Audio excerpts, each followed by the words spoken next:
శుభోదయం. భారతదేశ హమారా, ఓ భారతదేశ హమారా.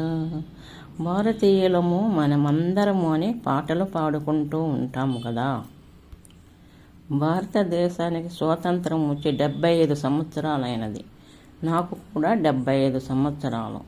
అనగా ముసలి వాళ్ళం అయిపోయినామా, స్వతంత్ర భారతదేశం కూడా ముసలిదైపోయినదా అనిపిస్తూ ఉన్నది. ఇదంతా చూస్తూ ఉంటే శ్రీశ్రీ గారు పాడిన ఒక పాట గుర్తొస్తుంది. వయస్సు మళ్ళిన ఎముకలు కుళ్ళిన సోమరులారా లేవండి, సోమరులారా లేవండి అని. ఇంకొక పాట కూడా గుర్తొస్తుంది. సిరివెన్నెల సీతారామశాస్త్రి గారు రాసినట్టు, నిగ్గదీసి అడుగు ఈ సిగ్గు లేని జనాన్ని, అగ్గితోటి కడుగు ఈ సమాజ జీవోత్సవాన్ని అని. మనకు స్వాతంత్రం వచ్చినప్పుడు భారతీయులందరూ ఎంతో యాక్టివ్గా ఎంతో కృషి చేసినారు.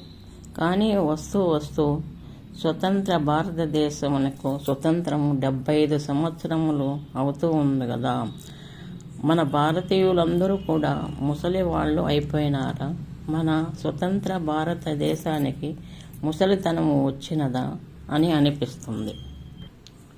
ఈ మాట ఎందుకు అంటున్నాను అంటే, ముసలితనము వచ్చినప్పుడు అందరూ నిస్సహాయులుగా మారిపోతారు. అలాగా సమాజంలో ఏమి జరుగుతున్నా కూడా చూస్తూ ఉన్నారు, కానీ అడిగేవారే లేరు అనిపిస్తుంది.